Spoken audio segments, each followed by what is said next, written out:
Welcome to an episode of What's Next with Mary Heaton.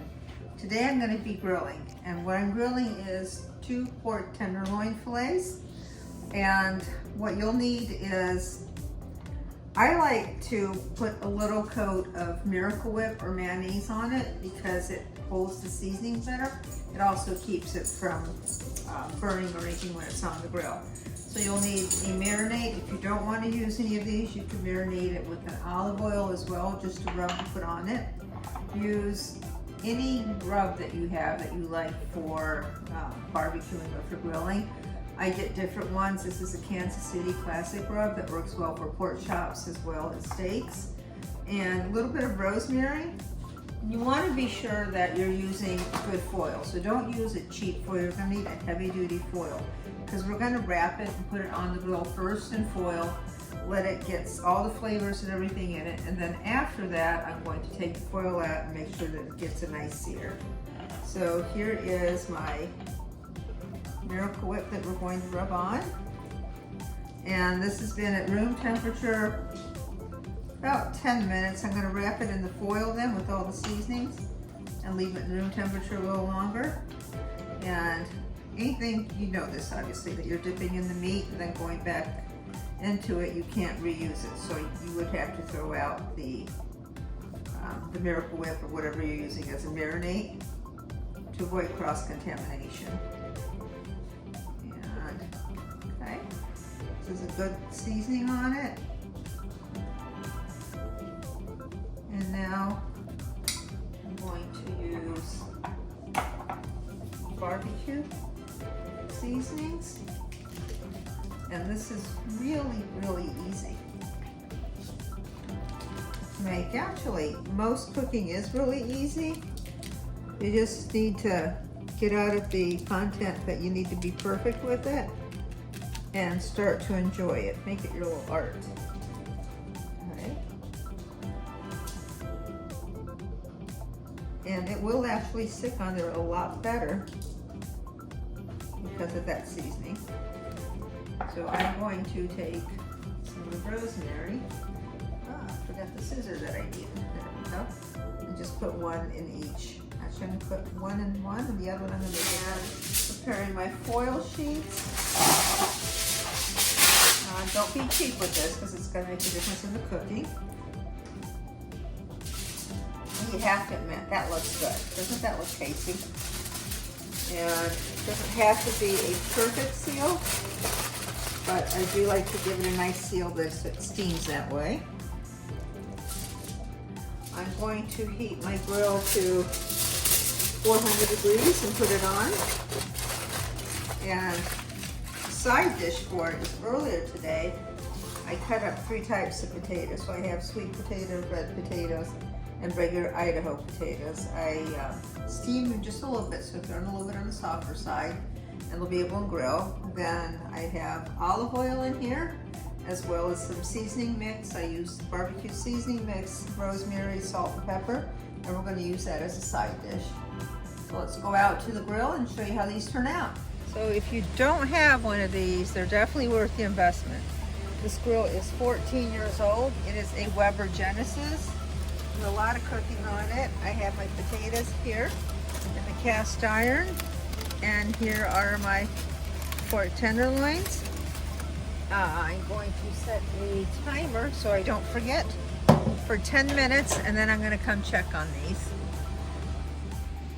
I'm at the 10-minute point, and that's potatoes. Oh, they look good. See how nice that is? We're still getting that cast iron grill. And with the foil on top of it, they're not drying out. You can see that little bit of oil in there that's just sizzling. Yummy. Always tastes better on the grill. And let's take a look here at my pork tenderloin. Alright, so you can see what the foil allows you to do, where all those seasonings are staying in there. Very juicy. Nowhere near being ready, so I'm going to give these another 10 minutes And just a heads up that first of all, everything heats up really fast, so be careful. But also, I only have my front two burners running. The back one where the potatoes are is cooking just with the heat so that they don't burn. At the 20-minute mark, potatoes look absolutely perfect. I'm going to uncover them just a couple of minutes. And let's see how these look. Nice. Very nice. So all the juice and everything is there. There's the one with the rosemary. Oh, these look good. All right, so now, whoops, I'm going to put these actually, wow, right on the grill. Didn't think that would be the hardest part, but good so. And here's the second one.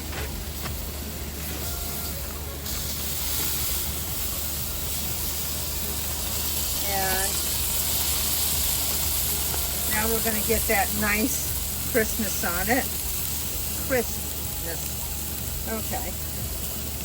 And I will be back in about 5 minutes because those potatoes aren't going to be able to go much longer. This is the 7-minute unwrapped mark. And we'll see what beautiful glazing that's getting. Isn't that nice? You can truly see it come together. Now, pork isn't steak. Got to be sure it's cooked. This is a probe.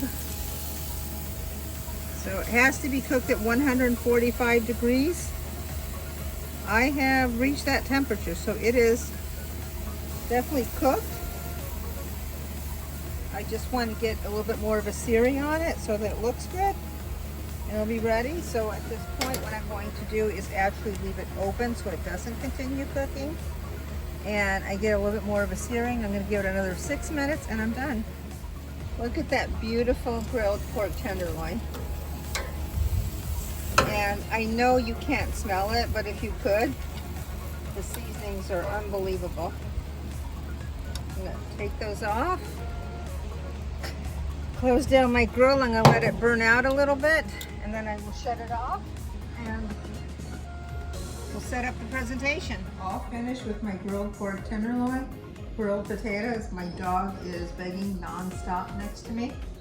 I really enjoyed cooking this. If you learned anything, if you enjoyed my video, please hit the like and subscribe button. Thank you.